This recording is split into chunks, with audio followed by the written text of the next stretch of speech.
Let's try this all again. I always forget with StreamYard that I need to actively tell it to respect my microphone. We're gonna rewind a moment. Good evening, folks. My name is Seth Christenfeld, and I'm literary manager for the York Theater Company.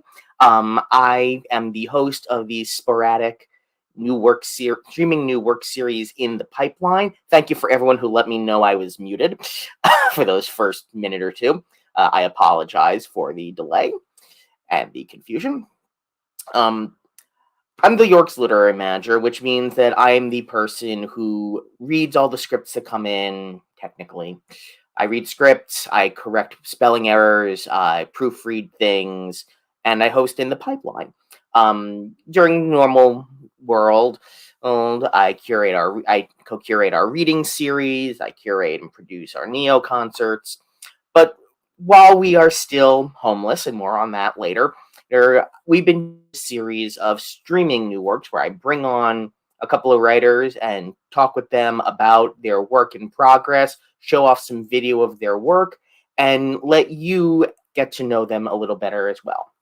So, as I always say, the songs are good and the jokes are old. I will tell jokes, some of these same jokes that you have heard me tell every time, like the one about the songs being good and the jokes being old. The two shows we've got today. Last time I talked about how I like to sometimes have shows that are in conversation with one another, and tonight's shows don't really have anything in common other than they are both the work of singular artists. In each case, one person wrote the book, music, and the lyrics for the whole show. And so we're going to start off with Abby Payne and her show, The Gunfighter Meets His Match. And we're going to begin with a video of a song from that show called Wonderful Country. It helps if I actually click the thing that shows the video.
Where you can be what you are, make your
first car class and the ladies didn't match. Not only was he a gentleman, he was easy on the eye. There is a place where you can be what you are, make your way, working really hard, and you can do what you want to. Rules don't go too far in this wonderful country where the real people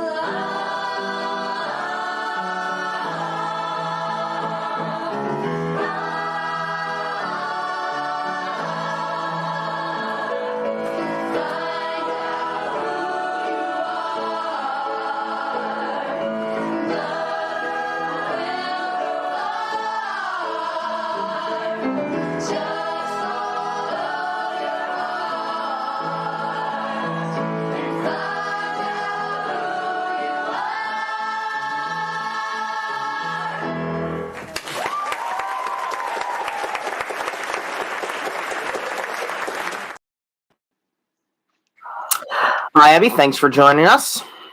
Thanks for having me. Absolutely. Glad to And be before we here. go any further, I do want to make a note that although I couldn't fit it into the banner, since StreamYard will only give me 200 characters, that was video from last year's Goodspeed Opera House Festival of New Musicals, and was directed by Estefania Fadul, and had I can't speak, and had music direction by Anessa Marie.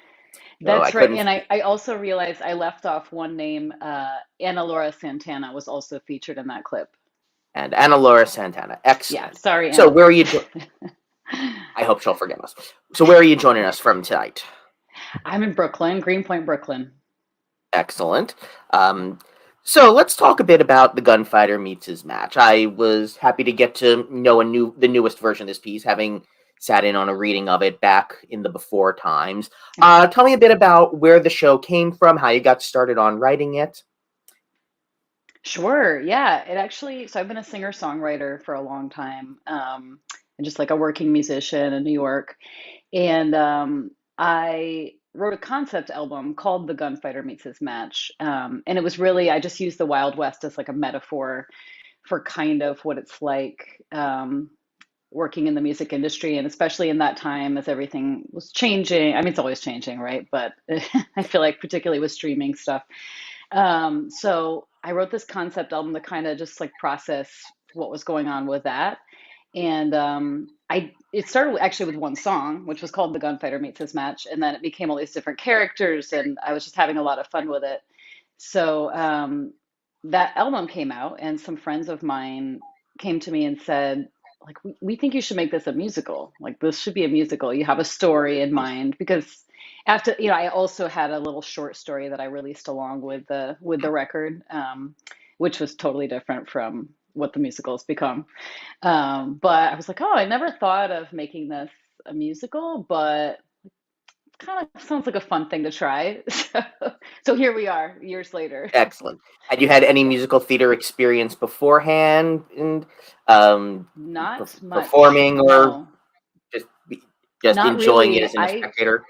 I tried, Seth. I auditioned for some community theater stuff back home in upstate New York, and I did get to be in Man of La Mancha, but I was cast as the donkey.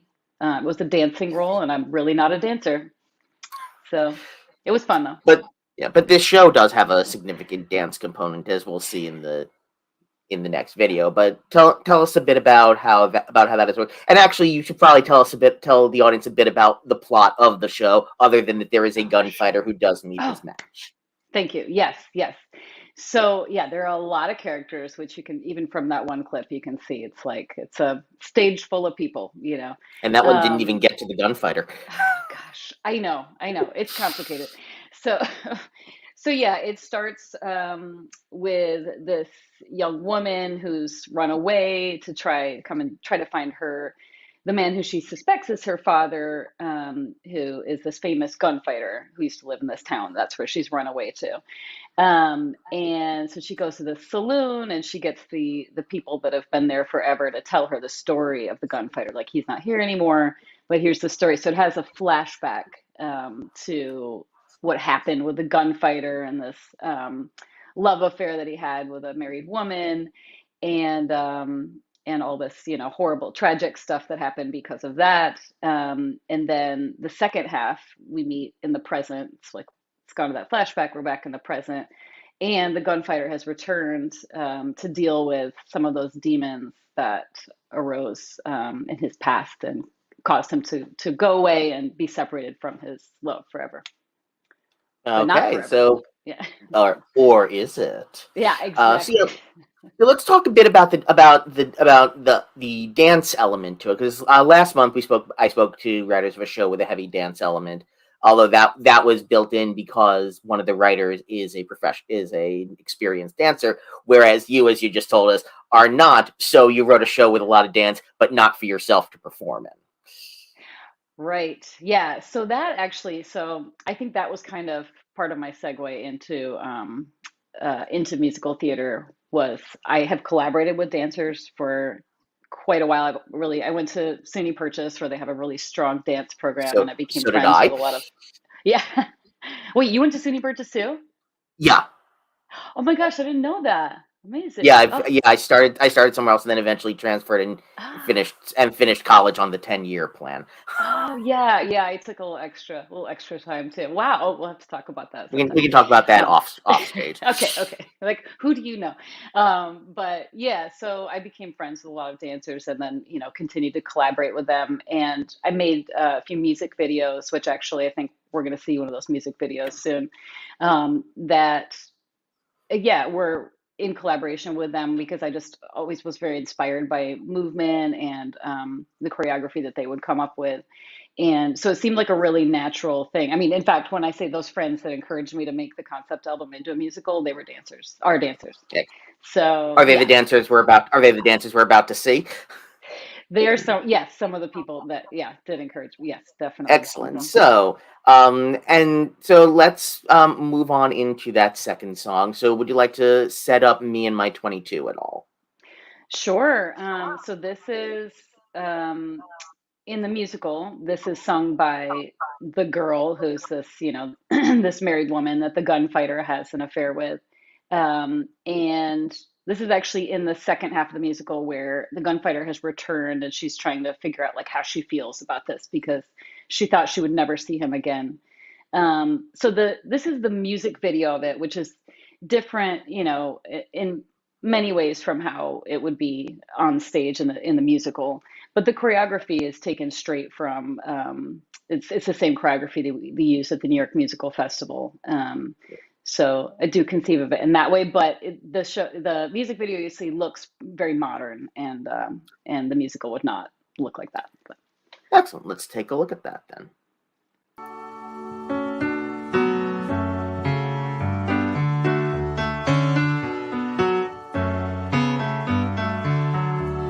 Well, I got a message for you. I've got a few things to tell you, it's true. You think you know me so well, but I don't even know myself. And my heart won't tell me the truth.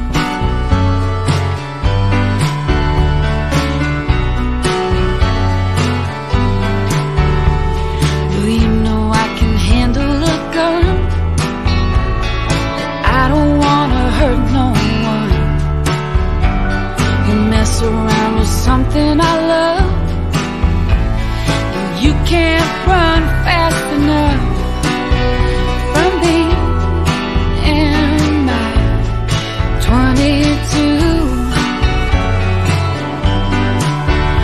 And I'm drifting slowly, yeah, I'm drifting slowly.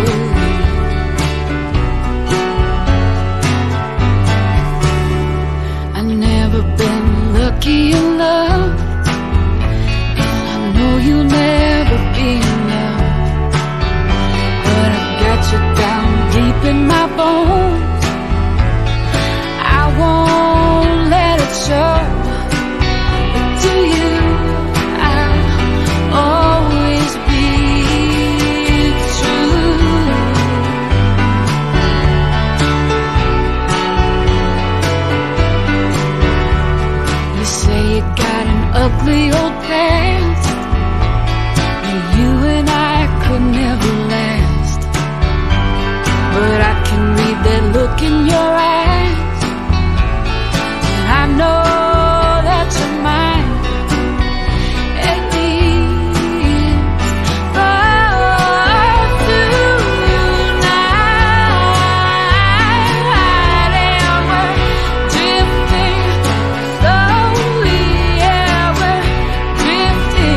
When I look back on the girl I was, I know that this will never be good enough. The dreams that brought me here have died, but somehow I am still alive.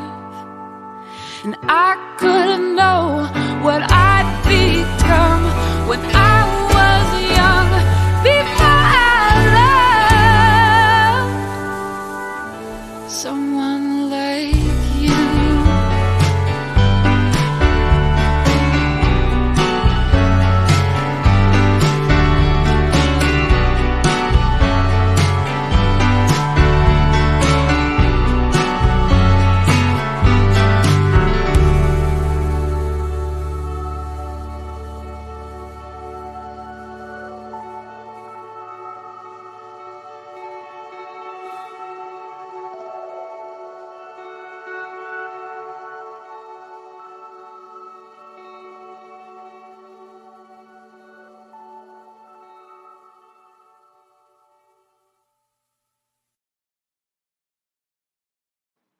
That was lovely. Oh, thank you. Yes, and those dancers, one of whom also choreographed the piece, are excellent. Yeah, they're amazing. Yeah, Yeah. they continue to be muses for me, for sure. Terrific, and we're gonna see them again, so we'll see one of them again. Or no, in the next video in a couple minutes. So let's talk about westerns in general. What would you say were sort of your influences in the creation of this piece? I think the thing that made me first like think of using the West as a metaphor was Louis L'Amour audiobooks. Mhm. You know, or at that time it was like CDs, you know, on the books on CD. So that we borrowed from my father-in-law. So that's what was kind of on my mind. I was like, oh, it'd be cool to have these characters that are kind of, you know, these stereotypes from the Wild West. Mhm. And, you know, other than that, I've always loved that book, True Grit. It's still one of my favorite books.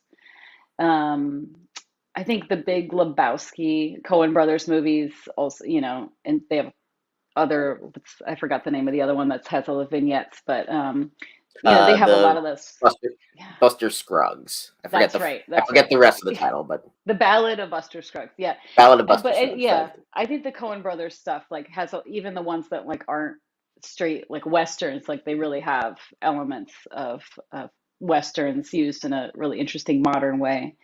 Um, so yeah, I'm trying to think. Yeah, I feel like those are probably the main influences. Yeah. And so where do you think you would place the Gunfighter on sort of the revisionist versus traditionalist scale? If at one end you have you have revisionist westerns like Ballad of Buster Scruggs has some revisionism in it, but I was thinking I recently read a novel called The Thousand Crimes of Ming Su, which is a really interesting sort of magical realist revisionist western versus the traditionalist, the work of Louis L'Amour, like you said you started with. So where would you place East Gunfighter on that scale? Yeah, that's a good question. I think it's a pretty modern story. Like these are characters that I think that you could find in any time period. I say modern, but I think yeah, I'm going for timeless. You know, so that's relatable for yeah, in any age ideally. Yes. But with using like the fun and like you know the camp of westerns and just that is like a really lush you know vibrant backdrop and also just like the you know the musical styles as well of like you know like the big Morricone western scores and Hmm. stuff like that. It was like that's a really juicy thing to dig Yeah. into as a songwriter as well. So yeah, I think it's a line I'm always like trying to figure out. I'm like, well, you know, this character in these days would define themselves as this, but now it's like I have to think, well, this is the 1800s, so what can we get away with? And some stuff I Right. just don't say, you know. Okay. Um, yeah. And do you want to talk a bit about your experience workshopping the show at Goodspeed as part of the Festival of New Musicals? I always Sure. get the mailers to them like, I'd love to go up, but it's a long drive to see one show. Even if it's a really good show written by a friend, I have to fight to figure out whether or not I can justify the drive. But if you're up there for a week working with a director and an MD, and I should have mentioned earlier that the performers for the Festival of New Musicals are students from the Hart School, which is not far from Goodspeed, the Hart School of Yes, Music. they were fantastic. And I was actually there for 2 weeks, which was really great. It really felt like, a good amount of time, and we really made the most of it. And Yeah, you've been up there before for the Writers' Colony, if I remember correctly. good. Yeah, good memory. Yeah, which was also an amazing experience. And actually, the first song in the first video that we watched, I wrote while I was there for the Writers' Colony. Yeah, which was so great, and I made so many wonderful friends there that And if I remember continue correctly, I think that's yeah. where you met Janine and Ari, who were the ones who Yeah. first brought you to my attention in the first place a couple of years ago. Yeah, Janine McGuire and exactly. Ari Yeah. Simon, two of our Neo writers in 2017. Yeah, yes. They're such talented Yes. writers, and also are such a wonderful resource for me too. I'm like, "Hey, what do you Yes. think of this?" Or, "Would you write me this recommendation letter?" They're Good, just good yeah. people and good people in general. Yeah, yeah, and actually a number of people that I met at that Grove, I continue, when I have a new script, I send it to them like, "Hey, what do you think of this?" And, so Excellent. just a wonderful community. But yeah, so that was a great first experience there. And then at the festival it was a year ago now, in March Yeah. 2022. It was like unbelievably valuable to have that time just as a writer, because all the previous little iterations or big iterations of the musical, I had been in it, or at least, yeah, I was just in it. I'll just say that. So I was playing in it, acting in it. It's too much. As we're So going to it's see in great the to next sit back. video. Yeah, yeah, exactly. It's too much. But also working with Estefania and Anessa, we bonded right away, and they were just so fantastic to work with, and just added a whole new. I think the Gunfighter like continues to bring on more wonderful, talented people that add to it, and just make The it. show becomes a family. It really feels like that, and it's I'm credited as book music lyrics, but it's like so many people. There's parts of so many people in this show, and I love that, and it makes me happy. Great. So let's lead in then to this final video we've got, which is a song called Ropes. And does that need any setup? So this is the sheriff is singing this, played by Craig Winberry here, from the New York Musical Festival 2018. And he is singing this to the Gunfighter. This actually is right before, I think that, yeah, this is right before the last song that we heard. So it's the Gunfighter's return. He steps into the saloon, and everybody's like, "Oh my gosh, he's back." It's been 12 years. They haven't seen him. He's just this legend, and the sheriff is like, "Oh no, he's back. He's going to cause problems." So this is his song. Okay, and before we go in again, due to the character limit on the banners in StreamYard, I wanted to make note that the dancers in this number are Emily Vetch, Elsie Rezoff, Randy Bird, and Constance Nicholas Velozzi. That's right. Excellent. You're only as good as I think you are, but it gets you far.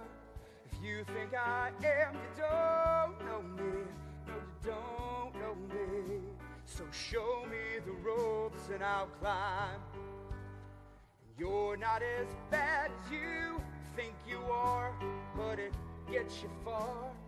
If you think I'm not, you don't know me. No, you don't know me.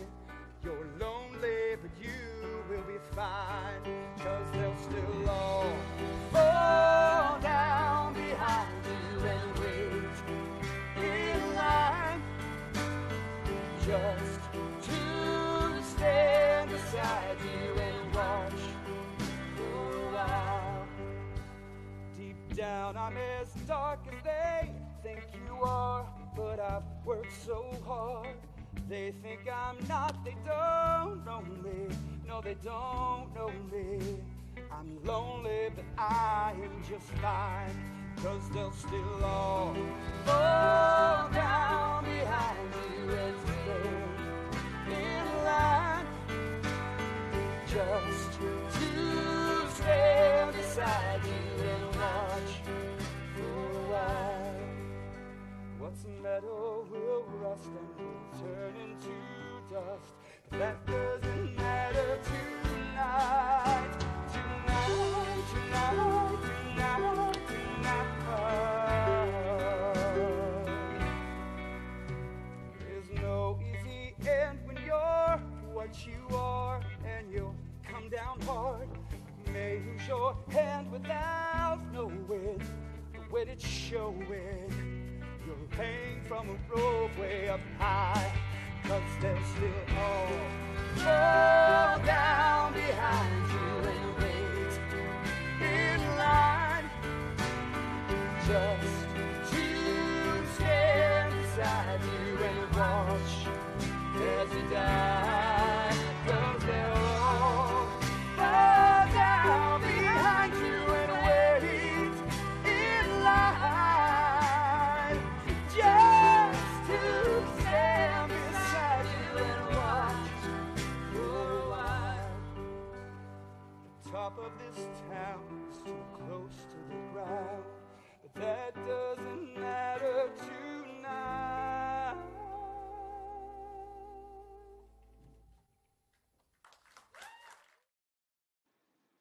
That was terrific. So thank you so much for joining us this evening, Abby. People can find you and Gunfighter online if they type any of these things into the URL bar. abbypayne.com is your website. This tiny URL subbed in for a much longer URL that goes straight to your music on Spotify. And Thank you. people can find you on Instagram at Abby Payne Music and at the Gunfighter Musical. Thanks so much for having me, Seth. This was Absolutely. great. Anything else you want to plug while you're here? Oh, Anything well, you got I did coming want up? to say with that, yes, I did want to say also with that last clip, the band, I should say their names too, is Yes, my please. husband, Kenny Shaw, on the drums. I know he's watching right now too. Kenny Warren on trumpet, Paul Madison on guitar, and Rob Paulings on bass. And I'll be playing with them at 54 Below. We have a show June 14th. So Excellent. save I the will make sure that's on my calendar. date. Okay, thanks. Great. Well, again, thank you so much for joining us, and have a great rest of your evening. Thanks, Seth. You too. Thank you. Well, thank you again to Abby Payne for joining us and sharing the world of the Gunfighter Meets His Match with us and with you. Before we move on to the second half of this evening's presentation, I have some housekeeping to do. And housekeeping, I mean stuff about the York. Now, the York, as I mentioned earlier, we're still homeless after a flood that destroyed the theater at St. Peter's 2 years ago, and I believe 2 years and 1 month today, maybe around there. So please give us your money. You can give us your money at yorktheater.org/support/donate. You can also just send us checks, cash, gold ingots, firstborn children. Please don't send us your children. We don't have space for them. Coming up, we are soon be going into rehearsals for our next main stage show, which is the first New York revival of Vanities, the musical by book writer Jack Hefner, based on his play, and music and lyrics by David Kirschenbaum. This is a show that's very near and dear to my heart. We have an incredible cast lined up, 3 fantastic performers who we can't announce yet, but as Jim Morgan would say, for the right size donation, we'll pay you just about anything. So that's coming up. That begins previews on March 21st and opens on March 30th. And then shortly after we open, we'll be having our spring benefit on Monday, April 10th. Julie Sings Julie, an evening of Julie Benko, the real star of the current Funny Girl revival, and previously one of the stars of our Mufti production of Bar Mitzvah Boy by Julie Stein, and Don Black and Jack Rosenthal and Tommy Thompson. But most importantly, in this case, Julie Stein, because the evening is called Julie Sings Julie, and will be an evening of Julie Benko singing songs by Julie Stein. funny how that works out. Her husband, the great jazz pianist Jason Yeager, will be MD, and that's going to be on Monday, March 10th. Coming up 1 week from tonight in this same space on the York's YouTube and Facebook accounts, we will have the next installment of Unsung, our series in which our associate artistic director, Jerry McIntyre, the mayor of Broadway, or so he calls himself, and so other people call him, interviews artists of color working behind the scenes in the musical theater. This next week's installment he'll be talking to Daryl Archibald, who is the music director and conductor of Hot. And if you're so inclined, you can look at our New York's YouTube account, where you may be watching this right now, and see all of our past installments of Unsung and In the Pipeline and Idle Chat, in which Jim talks to famous people like Tom Jones and Austin Pendleton and Gretchen Cryer and Nancy Ford, and everything else we've got up there.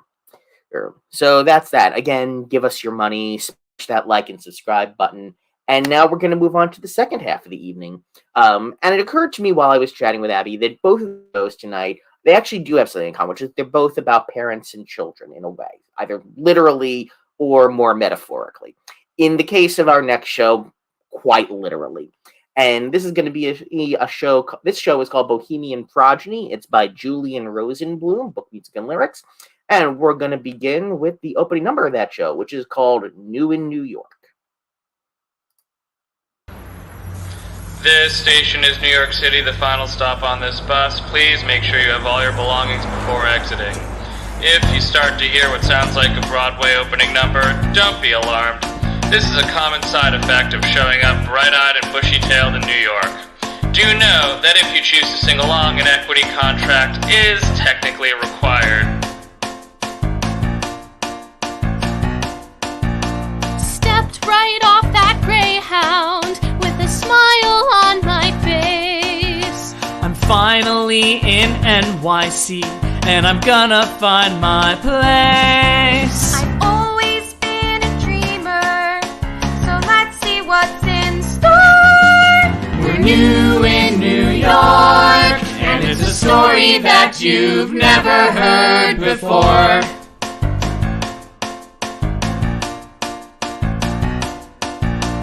I'll be a Broadway actress. I'll write a Tony-winning play. I'm a recovering Christian. I'm a communist. I'm a Scorpio. I'm gay. You can be anything you want here, as long as you vote blue.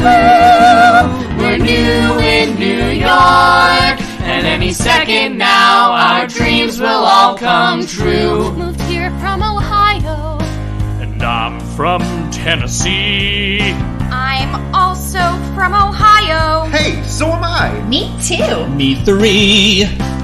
Why are we all from Ohio? I thought I was unique.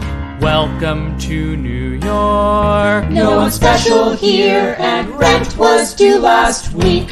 I want each day to feel just like a chorus line. Like company. Like merrily. Even follies would be fine. Like rent at the beginning, or Annie at the end.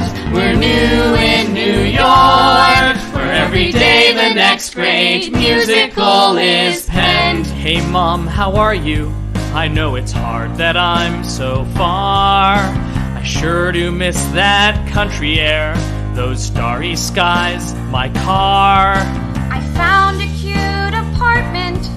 I bet you'd think it's neat. It's small, it's deep in Brooklyn. It's expensive, there's no heat. Look, I know you and Pa and everyone else in the town will never understand, but I moved to New York City to write a musical about a girl who moves from her small town to New York City and writes a musical. Nobody's parents get them, or so says all the lore. That's why we're in New York, to tell a story that you've never heard before. Hi everyone, my name is Jason and I'm the protagonist. You might be wondering where I fit into all of this. To be clear, none of the people on that proverbial Greyhound bus are me, but two of them are my parents. Suzanne Steiner and Charlotte Davis Friedman. Suzanne and Charlotte Steiner and Friedman. Suzanne.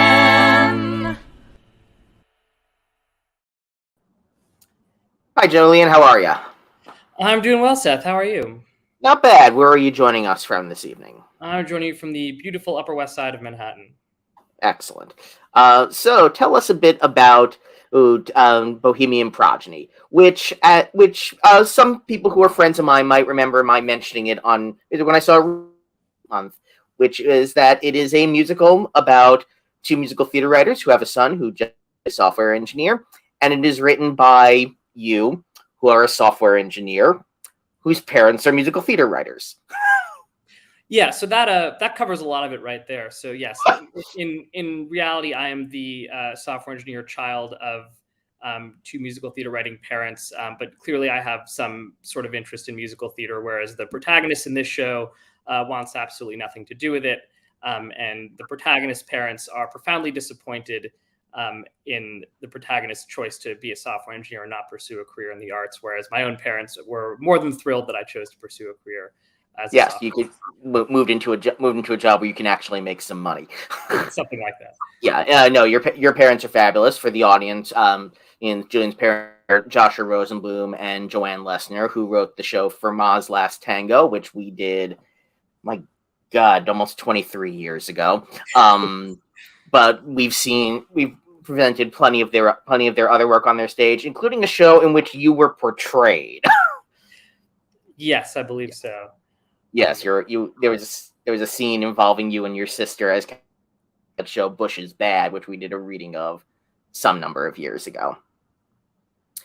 So tell me about how you got started working on this. Obviously, you couldn't stay away from the musical theater part of your DNA. Yeah, couldn't stay away. I mean, so I've gotten a lot of mileage just out of the bit of being the child of two artist parents who goes into a sort of more traditional career path, because so many people I know are the reverse of that. They have parents who have sort of white collar jobs, and the kid wants to go into the arts and the parents sort of don't get it. I am the artist son of two lawyers. Yeah, I know, and I know a lot of people who sort of fit that mold, and so people find it interesting that I'm the other way around. And then sometime around November 2021, I was watching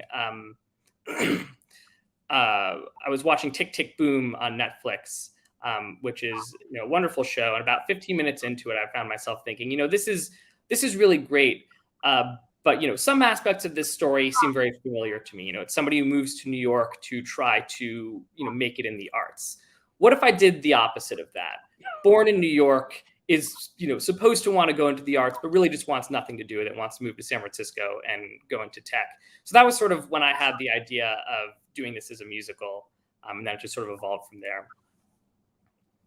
And you'd written a short comedy sketch, which I remember seeing at the time, where you played yourself and your parents played themselves. This was like during the height of the pandemic, where I had moved back with my parents temporarily, and I made a short film about how they were disappointed in me for not having written a musical. And at that point, I was playing me, and they were playing themselves, although fictionalized. And in the show, these are two characters. Also, and the protagonist has two moms in the show.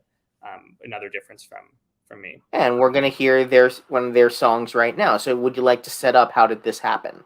Yeah, so the song that you heard first was the opening number, sort of setting up the theme of the show. This next song is the second number, which is right after the protagonist Jason comes home from college and very dramatically explains to his parents that he is not in fact majoring in music, but he's majoring in computer science and intends to be a software engineer. And they react, let's say, poorly. Yes, and notably, your mom sings herself in this, or the a variation on herself. Notably, she does. Yes. helps if I actually play the video, though.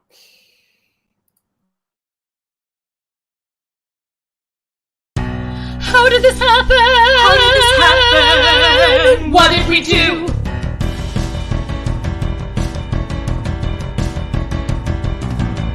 We showered him with love. We showered him with Broadway shows. We blessed him with broad repertoire from The Rite of Spring to HMS Pinafore. We named him Jason, which is obviously from Falsettos. You'd think that he would get the memo. Why did I even bother playing Trina for? How did this happen that our efforts went to waste? How did this happen? How did this happen? How did he get such crappy taste?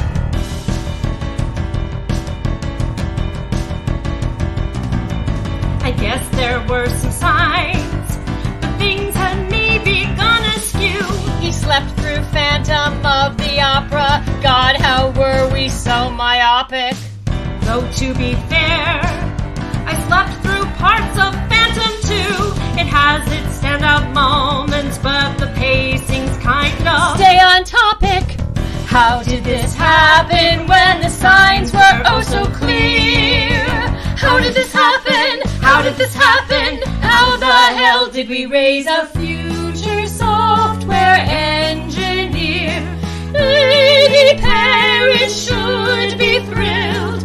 Such a promising career. But will he ever be fulfilled? Working at a corporate job, it's hard to keep a good morale. Call me an elitist snob, but I'd prefer a root canal.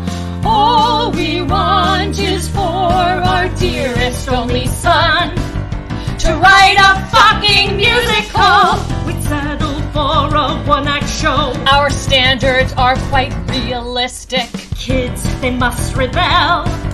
They push against their parents' pull. If we had just been engineers, he'd have no choice but be artistic. How did this happen? Where the hell did we go wrong? Do you need tough love to write a catchy song?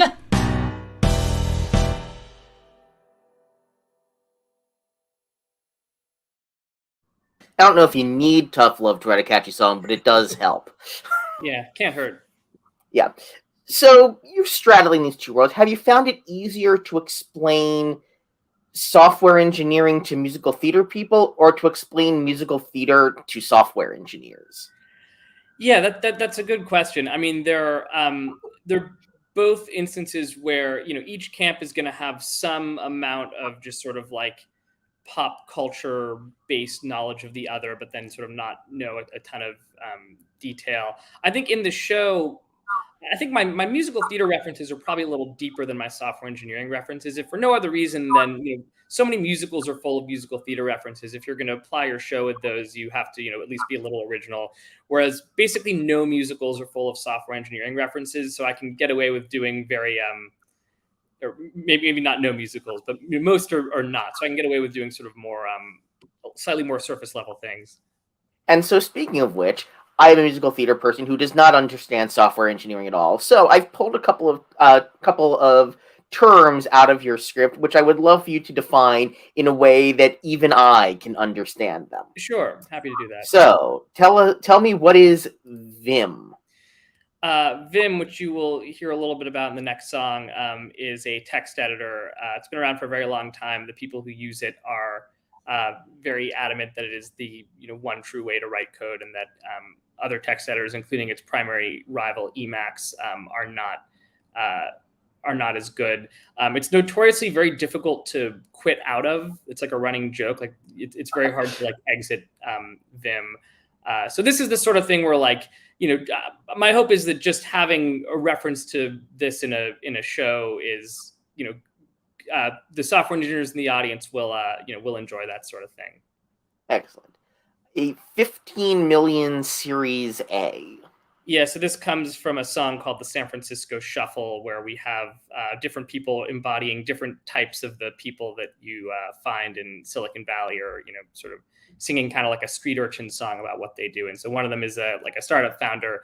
And so in the tech world, people are always talking about fundraising and throwing around these, ridiculously large numbers, which are in some ways real and in some ways made up. So Series A is one of your rounds of funding. And so, you would talk about the amount of money that you raised and the amount of money that your company is valued at. And of course, to actually realize that money yourself, requires a lot more. But, the numbers that get thrown around are, ridiculous in scale, especially for, those of us who also inhabit the musical theater world. Excellent. 15 million could maybe produce a musical. I think I remember some of that vaguely from having watched Silicon Valley, the TV show, when I was understanding it. Exactly. Python, not the snake. Not the snake. Yeah, Python is a programming language. It is actually named for Monty Python, and it's a. That is the most coder thing I've ever heard. Oh, totally. Yeah, actually, if you, I don't know if it's still like this, but there was a time where if you went to the Python documentation, all of the variable names would be like spam and eggs, in reference to the Monty Python spam sketch. Yes. But yeah, it's a very popular programming language, considered one of the sort of easier ones to get started in. I tried learning BASIC many years ago, and I couldn't even handle that. I can read a little bit of HTML. That's good. Yeah, that's because I'm old enough that the first time I made a website, I did in fact hand code the entire thing in Notepad, because not Vim, but that was a long time ago, and I never got very far with it. And so lastly, what is an inverted binary tree? Yeah, I presume it is not two trees standing on their tips. It's not far from that, actually. But so this comes from the last scene in the show where the protagonist is doing is interviewing for new jobs. And so when you interview for a tech job, usually they will ask you very sort of technical coding questions that tend to sort of be rooted in slightly more academic areas of computer science. So things like data structures and algorithms. And there are mixed opinions on how much this applies to the sort of work you actually do as a software engineer. But so inverting a binary tree is sort of like a stereotype of an interview question. It's sort of very kind of contrived and academic. So a binary tree is a data structure that holds stuff in it, and inverting it is flipping it around. Okay. Go into too much more detail, but the point of it in the show is that this is a very sort of like if you had to ask someone like what's a stereotypical coding interview question, it would be something like this. And I promise you, it's hilarious. You just have to take my word for it. I can vouch that this show is hilarious, having seen the reading last month. And so, in a combination of the tech terms and going into the last song, this last song is called "Hello World." And would you like to set that up, including explaining the meaning of the term "Hello World"? Yeah, and this is explained in the script too. But so if you and Seth, you might have encountered this in your basic tutorial or your HTML tutorial. But basically, whenever you're learning a new programming language, the very first thing that you do is learn how to write the words "Hello World" on the screen. So it's a very simple program. It displays "Hello World" on a screen. But this is most people's sort of like first foray into programming. And for those of us who fell in love with it, this is somewhat of a magical experience. So I thought this would make a good "I Want" song. So here is Jason singing about what he wants to do, and also with some reference to what he does not want to do in Hello World. Excellent.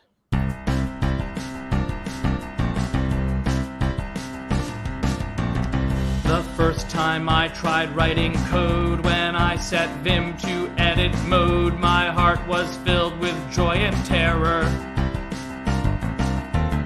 Then I pressed enter on the screen, the letters flashed in black and green, and it said, syntax error. But did I give up then? Oh no, I said I'll show this MacBook Pro. If you're the pro, I'm the programmer. I zipped my Minecraft hoodie tight, then gave my code a good rewrite and said, I'm Thor and you're my hammer. And it said, hello world, my fingers stiff, my heart exploding. Hello world, who needs sex when you have coding? Hello world, from this day on I'll never be bored. Hello world, I'm Chopin with a light-up keyboard.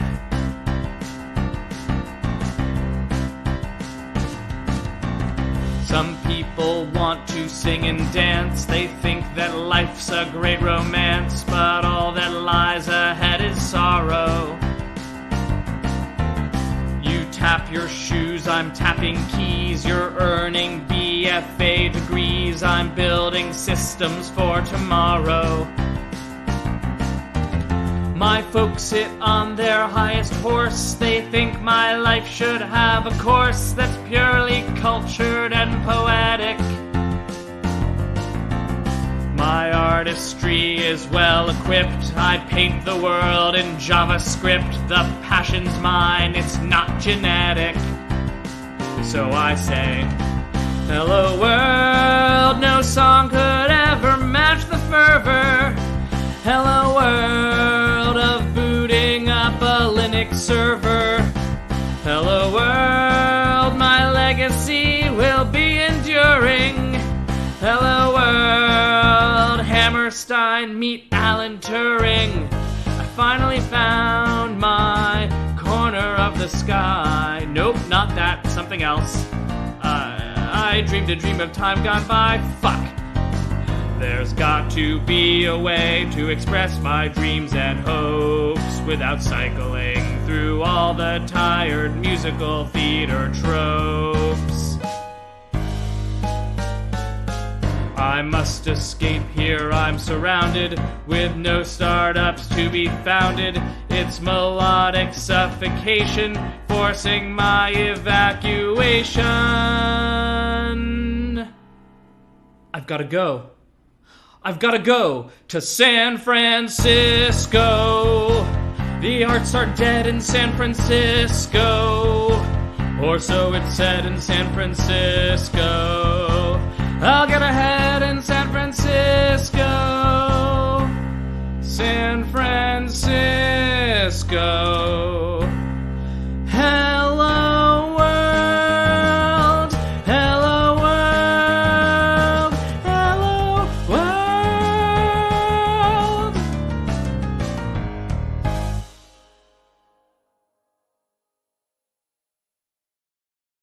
Well, that's just delightful. Thank you again for joining us this evening, Julian. Anything you'd like to pitch or plug? Not in particular. Okay. No is a perfectly acceptable answer. Just people be on the lookout for Julian and for this show, and keep an eye out because it's really smart and it's really funny, and I enjoyed it, and you will too. So thank you so much for joining us this evening, Julian. Thanks so much, Seth. Appreciate it. So thank you again to our guests tonight, Abby Payne and Julian Rosenblum. Thanks to you out there watching. I say this every time. I first came to New York when I was in high school, and one of the things that really attracted me to the company at the time was the dedication to new musical theater. Because if there's one thing that I love in this world, like I said earlier, it's new musical theater, and I always have. And I like to think that in my continuing time as literary manager, I have been a good steward of that dedication. And I hope you feel the same way. So again, thank you so much for joining us. Come see Vanities. Come see Julie Benko Sings Julie Stein. Watch everything else on our YouTube and Facebook pages. Like and subscribe. All that jazz. And have a great evening. Tonight's presentation was brought to you by Harmony Springs Ginger Ale. Harmony Springs. I love them, and they should give me an endorsement deal or just send me a crate if they're out there. Have a good evening, everybody. I'm going to go eat dinner.